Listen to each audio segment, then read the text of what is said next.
안녕하세요. 위키피규어 스카이러너입니다.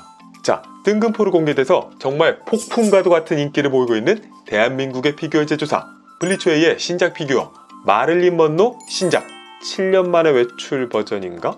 워낙에 전작 버전이 블리츠웨이라고 하면은 딱 생각날 정도로 시그니처와도 같은 작품이었는데요.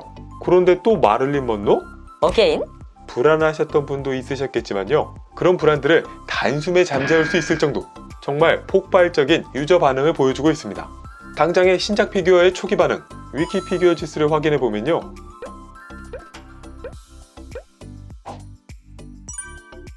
오, 정도의 모습을 보이고 있죠.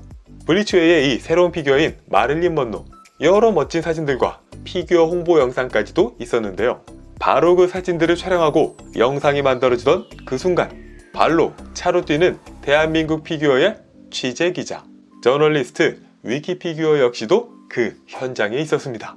자, 그럼 간단한 현장 스케치와 함께 저는 프로토타입이지만은 직접 실물을 봤으니까요.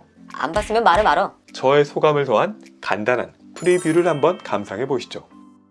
피규어 홍보 영상을 촬영하는 그런 현장 방문은 처음인데요. 정말 연예인의 광고 클립을 촬영하는 것만큼은 아니지만은 생각보다도 참 많은 스태프분들이 직접 피규어를 이렇게 촬영하고 실시간으로 결과물을 다듬고 있는 모습입니다. 그리고 오늘의 주인공 마릴린 먼로는 바로 여기 이렇게 살포시. 아이, 곱다. 이 블리츠웨이 마릴린 먼로 신작의 실물 느낌은요, 내가 정말 심볼이야, 내가 정말 주인공이야 라고 하는 그런 느낌입니다. 마릴린 먼로 하면 떠오르는 바로 아마 이 영화는 안 본 분들도 많을 텐데요. 7년 만에 외출 원작 영화의 그 장면을 극도로 여성적이면서도 당당하고 스타일리시함이 가미된 그런 재해석으로 제작하고 있는 거죠. 그래서 이렇게 이 포즈를 보면은 원작이랑 다른데? 사진이랑 비교를 하게 되기도 하는데요. 원작이라면은 원작 영화에서는 이랬습니다.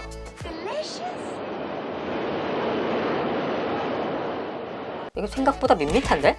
라고 생각하실 수 있겠지만요. 당시 기준으로서는 센세이셔널한 그런 장면이었던 거죠. 어쨌든 이런 원작 그대로 포즈였다면은 아마 일부 찐팬분들은 더 좋아했을 수도 있겠지만요. 살짝 조형사의 해석이 들어간 이런 당당한 포즈와 구성을 더욱 선호하는 분도 꽤 많을 거라고 생각합니다. 적어도 저는 그래요. 자, 이렇게 다양하게 배경지와 반사판, 대략 이런 느낌의 조명으로 피규어 촬영을 하고 있고요. 의외로 포토샵 효과를 전혀 넣지 않네. 1:4 쿼터 스케일이라서 실제 사람과 비교하면 이 정도의 느낌, 존재감은 물론 충분합니다. 그리고 공개 사진도 그렇고 이렇게 보면 아시겠지만은 이 피규어의 비율이 참 훌륭한데요. 아마 보통 우리가 기억하고 연상하는 마릴린 먼로의 모습이랑 비교하면요, 어깨가 좀 좁고 팔도 좀 많이 얇고 다리는 특히 허벅지 쪽이 많이 늘씬해졌죠. 그래서 실제로 이번에 블리츠웨이 새로운 마릴린 먼로를 두고요, 이런 말씀을 하는 분도 있어요. 너무 말랐어, 너무 바비 인형 같아, 너무 빅토리아 시크릿 모델 같아. 나의 멀로는 이렇지 않아. 그렇게 보일 수도 있어요. 그런데 마릴린 먼로 하면 너무 이렇게 풍만한 그런 이미지를 먼저 생각하긴 하는데요. 근데 또 나름 이렇게 슬림하고 늘씬한 인상이나 포인트들도 있긴 합니다. 피규어는 실제보다 늘씬하게 만들고 있습니다. 그건 정말 맞아요. 그런데 저는 이게 더 좋습니다. 자, 완전히 똑같이 만드는 것도 중요하죠. 그런데 저는 실제 인물을 재현하고 있는 이 조형에서는 어느 정도의 작가적인 해석이 긍정적인 역할을 끼칠 때도 있다고 생각합니다. 대표적인 게 유명한 작품들로는 인물 쪽에서 핫토이의 루크나 아나킨, 영화보다 멋있어요. 또 잭 스페로우도 마찬가지로 영화보다는 미묘하게 멋지고 카리스마 있는 모습으로 완성하고 있습니다.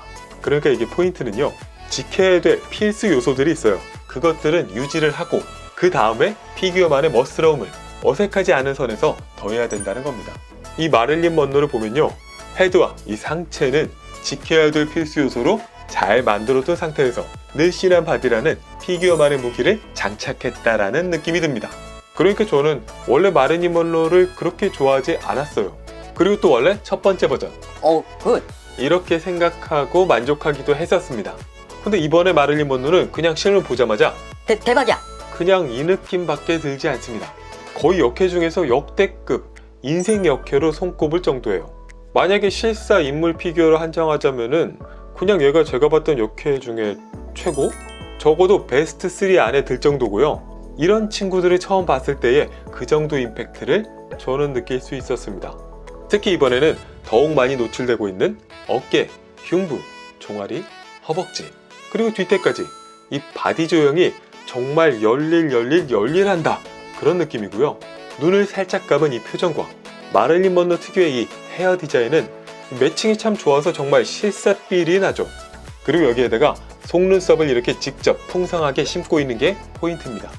많은 분들이 바로 이 원피스를 보면서 아 이거 와이어인 것 같은데 나는 이거 직접 이렇게 예쁘게 잘 못 만지는데 라고 생각하셨을 텐데요. 물론 와이어도 조금 일부 있긴 있지만요. 절묘하게 외부에서 보이지 않는 내부의 투명 플라스틱이 형태를 잡아주는 구성입니다. 그래서 일단은 구매자가 직접 손수 다 만질 필요는 없다? 그리고 영상에서도 보였지만요. 아 이거 홍보를 위해서 그냥 이렇게 돌아가는 모습 물 찍은 게 아니라 정말 피규어 자체가 자동 턴테이블 기능을 넣고 있습니다. 자 그러니까 집에 딱 들어와서 불 딱 켜고 음악 한번 딱 틀면서 고풍스럽게 이에 맞춰서 짠 혼자 돌아가는 마릴린 먼로의 모습. 생각만 해도 좋네요. 자 그럼 양상까지의 과제. 일단 헤드는 눈동자가 없어서 얼핏 좀 이렇게 느낌 살리는 것은 다른 피규어보다 좀 용이하지 않을까? 대신 속눈썹 이거는 안 빠지게 잘 만들어줘야 할 거고요. 원피스와 피부가 거의 이 전체 면적 대부분을 차지하고 있으니까 의상의 디테일 그리고 이 피부톤의 재현이 정말 중요할 겁니다. 그리고 뭐 헤어나 이렇게 깔끔함 쪽은 원래 잘하니까 별 걱정은 없고 똑바로 서 있으니까 휠 문제도 별로 없겠지? 그런데 이번 소식 중에 제일 놀라웠던 거는 응? 출시가 2020년 4분기? 올해네? 한국 입고는 2021년 초니까 두세 달밖에 안 남았다는 그런 얘기? 두세 달? 그거 기다리는 거야 뭐. 쌉가능. 그리고 또 하나는요. 국내 샵에 책정된 가격을 보고도 꽤나 놀랐습니다. 물론 이게 절대 가격으로 싼 건 아닌데요. 요즘에 쿼터 스케일, 특히 이렇게 스태츄가 기본 구성만 해도 70이 넘는 그런 상황인데 이 디테일에 이런 구성에 이 가격이라고? 꽤나 공격적으로 보이는 가격 책정. 정말 진짜 마릴린 먼로가 그랬듯이 만인의 연인으로 만들 생각이군요. 자 아무튼 그럼 이제 남은 것은 잘 양상까지 만들어주시고 양산품으로 뵙겠습니다. 위키피규어에서 스카이러너였습니다. 감사합니다. 위키, 구독, 좋아요, 알림 고고고!